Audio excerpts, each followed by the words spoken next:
ಯಾರೋ ಮಾಡಿರೋ ತಪ್ಪಿಗೆ ಇನ್ಯಾರೋ ಶಿಕ್ಷೆಯನ್ನ ಅನುಭವಿಸ್ತಾ ಇದ್ದಾರೆ. ಅರ್ಧಕ್ಕೆ ನಿಂತಿದೆ ಕಾಮಗಾರಿ, ಹೀಗಾಗಿ ಜನರಿಗೆ ಸಂಕಷ್ಟ ಎದುರಾಗಿದೆ. ಒಂದ್ ಕಡೆ ಮಳೆ ನಿರಂತರವಾಗಿ ಬರ್ತಾ ಇದೆ, ಇತ್ತ ಅರ್ಧಂಬರ್ಧ ಕಾಮಗಾರಿಯಾಗಿದೆ. ಹೀಗಾಗಿ ಸಾಕಷ್ಟು ಜನ ಸಂಕಷ್ಟದಲ್ಲಿದ್ದಾರೆ. ಅವೈಜ್ಞಾನಿಕ ಕಾಮಗಾರಿಗೆ ಮನೆಗಳಿಗೆ ನೇರವಾಗಿ ಬಂದು ಮಳೆ ನೀರು ನುಗ್ತಾ ಇದೆ. ರಾಜಕಾಲುವೆಗೆ ಪೈಪ್ ಅಳವಡಿಕೆಯ ಕೆಲಸ ಆಗ್ತಾ ಇತ್ತು. ಮಳೆ ಬರ್ತಾ ಇರೋದ್ರಿಂದ ಅರ್ಧಕ್ಕೆ ಆ ಕಾಮಗಾರಿಯನ್ನ ನಿಲ್ಲಿಸಲಾಗಿದೆ. ರಾಜಕಾಲುವೆ ಪಕ್ಕದಲ್ಲೇ ಸಾಕಷ್ಟು ಮನೆಗಳಿದಾವೆ. ಮಳೆ ಬಂದ್ರೆ ಮನೆಗಳಿಗೆ ನೀರು ನುಗ್ತಾ ಇದೆ. ಕುಡಿಯುವ ನೀರು ಸಿಗದೆ ಕಾರ್ಮಿಕರು ಸಂಕಷ್ಟದಲ್ಲಿದ್ದಾರೆ. ಅರ್ಧಕ್ಕೆ ರಾಜಕಾಲುವೆಗೆ ಪೈಪ್ ಅಳವಡಿಕೆ ಮಾಡುವಂತಹ ಕೆಲಸ ನಿಂತಿರೋದ್ರಿಂದಾಗಿ ಮಳೆ ಬಂದ್ರೆ ನೇರವಾಗಿ ಮನೆಗಳಿಗೆ ನೀರು ನುಗ್ತಾ ಇದೆ. ರಾಜಕಾಲುವೆ ಪಕ್ಕದಲ್ಲಿ ಮನೆಗಳಿದಾವೆ. ಅಲ್ಲಿಗೆ ಸದ್ಯಕ್ಕೆ ಮಳೆ ನೀರು ಜೊತೆಗೆ ಕುಡಿಯೋದಕ್ಕೂ ಸಹ ನೀರಿನ ಸಮಸ್ಯೆ ಎದುರಾಗ್ತಾ ಇದೆ.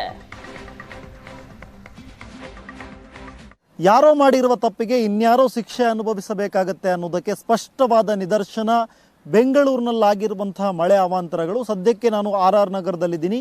2 ದಿನಗಳ ಹಿಂದೆ ಮಳೆ ಬಂದಂಥ ಸಂದರ್ಭದಲ್ಲಿ RR ನಗರದಲ್ಲಿ ಬಹಳ ಮನೆಗಳಿಗೆ ನೀರು ನುಗ್ಗಿತ್ತು. ಕೆಂಚನಹಳ್ಳಿಯ ವಾರ್ಡ್ಗಳಲ್ಲೆಲ್ಲ ನೀರು ನುಗ್ಗಿ ಸಾಕಷ್ಟು ಅವಾಂತರಗಳನ್ನು ಸೃಷ್ಟಿ ಮಾಡಿತ್ತು.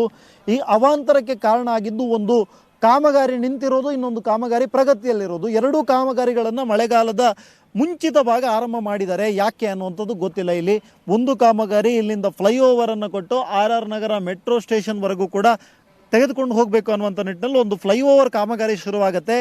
ಆ ಕಾಮಗಾರಿಯ ಕಂಬಿಗಳನ್ನು ನೋಡ್ತಾ ಇದ್ದೀರಾ ನೀವು.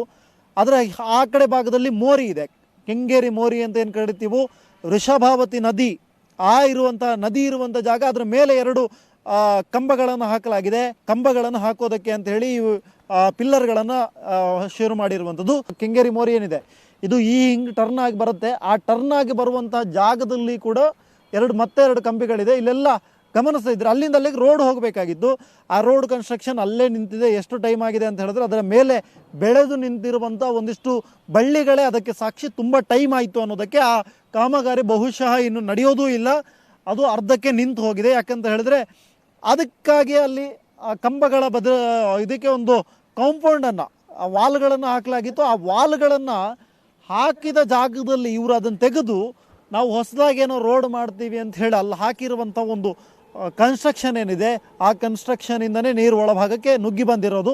ಪಕ್ಕದಲ್ಲಿ ನಿಮಗೊಂದಿಷ್ಟು ಕೆರೆದಂಡೆ ಥರ ಕಾಣುತ್ತೆ, ಮಣ್ಣು ಹಾಕಿರೋದು. ಈ ಮಣ್ಣು ಹಾಕಿರೋದು ಅದು ಮಳೆಯ ನೀರೆಲ್ಲ ಒಳಗಡೆ ನುಗ್ಗಿ ಎಲ್ಲ ಕಥೆಯೆಲ್ಲ ಫಿನಿಶ್ ಆದಮೇಲೆ ಆಮೇಲೆ ಹಾಕಿರುವಂಥದ್ದು. ಬೆಂಕಿ ಬಿದ್ದ ಮೇಲೆ ಬಾವಿ ತೋಡೋ ಕೆಲಸ ಅಂತ ಹೇಳಿದ್ರೆ ಇದೇ ನಮ್ಮ BBMP ಅಧಿಕಾರಿಗಳದ್ದು. ನೋಡಿ, ಆ ಮಣ್ಣು ಹಾಕಿರುವಂಥ ಜಾಗ, ಅಲ್ಲಿ ಒಂದು ಹೊಸ ಕಾಮಗಾರಿಯನ್ನು ಮಾಡೋದಕ್ಕೆ ಈಗಾಗಲೇ ಹೊರಟಿದ್ದಾರೆ ಅವರು. ಆ ಕಾಮಗಾರಿ ಏನು ಅಂತ ಹೇಳಿದ್ರೆ ಇಲ್ಲಿಂದ ಯಾವುದೋ ಪೈಪು ಒಳಗಡೆ ಡ್ರೈನೇಜ್ ಪೈಪ್ ಏನೋ ಅಳವಡಿಸುವಂಥ ಕಾಮಗಾರಿ. ಇಲ್ಲಿ ಈಗ ಒಂದು ಸಣ್ಣ ಮಳೆ ಬಂತು. ಮಳೆ ಬಂದಂಥ ಸಂದರ್ಭದಲ್ಲೂ ಕೂಡ ಅಲ್ಲಿ ಒಂದಿಷ್ಟು ಕನ್ಸ್ಟ್ರಕ್ಷನ್ಗಳಿದೆಯಲ್ಲ, ಅವರ ಮನೆಗಳಿಗೆಲ್ಲ ನೀರು ನುಗ್ಗಿದೆ.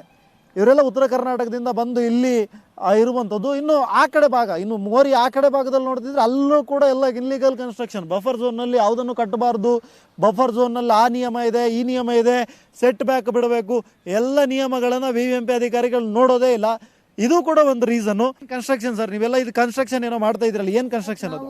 BBMP ಕೆಲಸ ಮಾಡೋದು, ಮೋರಿ ಕೆಲಸ ಮಾಡ್ತಾ ಇದ್ದೀವಿ, ಎಲ್ಲ ಕೆಲಸ ಮಾಡ್ತಾ ಇದ್ದೀವಿ. ಆದರೆ ಇದು ರಾತ್ರಿ ನಿನ್ನೆ ರಾತ್ರಿಯಲ್ಲಿ ಮಳೆ ಫುಲ್ ಆಗಿ ಎಲ್ಲ ಮೋರೆಲ್ಲ ನುಗ್ಗಿಕೊಂಡು ನೀರು ಬಂದಿರೋದು. ಎಲ್ಲನೂ ಇಲ್ಲ, ಬಿಲ್ಡಿಂಗ್ಗಳು ಎಲ್ಲ ನುಗ್ಗಿಕೊಂಡು ಹೋಗಿದೆ. ಯಾರು ಗೌರ್ಮೆಂಟ್ ಸರ್ಕಾರ ಅವರು ಯಾರು ಬಂದು ಇನ್ಕ್ವೆಷನ್ ಮಾಡಬಾರ್ದಿಲ್ಲ. ಅವರು ಬಂದರು ಎಲ್ಲ ಬರ್ಕೊಂಡ್ರು ಹೋದ್ರು, ಏನೂ ಮಾಡೋಕ್ಕಾಗಲ್ಲ. ನಾವು ಒಳಗಡೆ ಮೋರಿ ಒಳಗಡೆ 15 ಮೀಟರ್ ಒಳಗಡೆ ಪೈಪ್ಗಳಂತ ಹಾಕುವಂಥದ್ದು ನಮ್ದು. ಪೈಪ್ ಈಗ ನಿಮ್ದೆಲ್ಲ ಪರಿಸ್ಥಿತಿ ಹೇಗಿದೆ? ಅಲ್ಲೆಲ್ಲ ಊಟ ಮಾಡಿದ್ರೆ ನೀವು? ಊಟ ನಾವು ಏನೂ ಇಲ್ಲ ಮಾಡಿಲ್ಲ. ಯಾರು ಹುಡುಗರ್ಗ ಚಿಕ್ಕ ಹುಡುಗರೆಲ್ಲ ಇದ್ದಾರೆ ಇಲ್ಲಿ, ಯಾರಿಗೂ ಊಟ ಇಲ್ಲ, ಏನಿಲ್ಲ, ಬಟ್ಟೆ ಇಲ್ಲ, ಎಲ್ಲ ಹುಡ್ಕೊಂಡೋಗಿ ಪಾತ್ರೆಗಳೆಲ್ಲ ಹುಡ್ಕೊಂಡೋಗ್ಬಿಟ್ಟವೆ. ಏನು ಮಾಡೋಕೆ ಅಡುಗೆ ಇಲ್ಲ, ಏನು ಅಡುಗೆ ಮಾಡೋಕೆ ಯಾವುದಿಲ್ಲ ಸರ್. ಇಲ್ಲಿ ಮತ್ತೆ ಮಳೆ ಜಾಸ್ತಿ ಆದರೆ ಅಲ್ಲಿ ಯಾವುದೋ ಬಿಲ್ಡಿಂಗ್ ಎಲ್ಲ ಅವ್ರನ್ನ ಕೇಳ್ಕೋಬೇಕು, ಅಲ್ಲೇ ಮಲ್ಕೋಬೇಕು ಸರ್.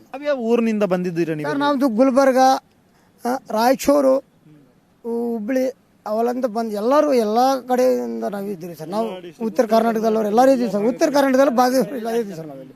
ಉತ್ತರ ಕರ್ನಾಟಕದಿಂದ ಇಲ್ಲಿ ಕೆಲಸಕ್ಕೆ ಅಂತ ಬಂದಿರುವಂಥವ್ರು, ಅವರು ಈ ದೃಶ್ಯಗಳಿಗೆ ಅಥವಾ ಈ ದುರಂತಕ್ಕೆ ಪ್ರತ್ಯಕ್ಷ ಸಾಕ್ಷಿಯಾದವರು. BBMP ಗೊತ್ತಿರುತ್ತೆ, ಹವಾಮಾನ ಇಲಾಖೆ ಮುನ್ಸೂಚನೆ ಕೊಟ್ಟಿರುತ್ತೆ, ಅವೆಲ್ಲವೂ ಕೂಡ ಹೇಳ್ತವೆ ಮುಂಗಾರು ಯಾವಾಗ ಬರುತ್ತೆ, ಮುಂಗಾರು ಯಾವ ಸಂದರ್ಭದಲ್ಲಿ ಆರಂಭ ಆಗುತ್ತೆ, ಮಳೆ ಯಾವಾಗ ಆರಂಭ ಆಗುತ್ತೆ, ಇದೆಲ್ಲ ಮುನ್ಸೂಚನೆಗಳು ಗೊತ್ತಿದ್ರೂ ಕೂಡ ಸೆಪ್ಟೆಂಬರ್, ಅಕ್ಟೋಬರ್, ನವೆಂಬರ್, ಡಿಸೆಂಬರ್, ಜನವರಿ, ಫೆಬ್ರವರಿ ಇಷ್ಟು ತಿಂಗಳು ನಿದ್ದೆ ಮಾಡ್ತಿರುವ BBMP ಅಧಿಕಾರಿಗಳು ಏಪ್ರಿಲ್, ಮೇ ತಿಂಗಳಲ್ಲಿ ಬಂದು ಈ ಥರ ಅಗದು ಕೆಲಸ ಮಾಡೋದಕ್ಕೆ ಶುರು ಮಾಡ್ತಾರೆ. ಕಾಂಟ್ರಾಕ್ಟರ್ಗಳು ಈ ಥರ ತೊಂದರೆಗಳನ್ನು ಮಾಡ್ತಾರೆ. ಮಳೆಗಾಲದಲ್ಲಿ ಎಲ್ಲ ಮನೆಗಳಲ್ಲೂ ಕೂಡ ನಾವು ಈ ಥರದ ತೊಂದರೆಗಳನ್ನು ಅನುಭವಿಸುವಂಥ ಸ್ಥಿತಿಯಾಗಿದೆ. BBMP ಯಾವಾಗ ಎಚ್ಚೆತ್ತುಕೊಳ್ಳುತ್ತೋ, ಇಂಥವ್ರಿಗೆಲ್ಲ ಯಾವಾಗ ಶಿಕ್ಷೆ ಕೊಡುತ್ತೋ, ಅಥವಾ ಇದಕ್ಕೆ ಸಂಬಂಧಪಟ್ಟ ಹಾಗೆ ಮುಂದೆ ಆದರೂ ಈ ದುರಂತಗಳಿಂದ ಎಚ್ಚೆತ್ತುಕೊಳ್ಳುತ್ತೋ ಅನ್ನುವಂಥದ್ದನ್ನು ಕಾದು ನೋಡಬೇಕಾಗಿದೆ. ಕ್ಯಾಮರಾ ಪರ್ಸನ್ ಪ್ರತಾಪ್ ಜೊತೆ ಸ್ವಸ್ತಿ ಕನ್ಯಾಡಿ, ಏಷ್ಯಾನೆಟ್ ಸುವರ್ಣ ನ್ಯೂಸ್, ಬೆಂಗಳೂರು.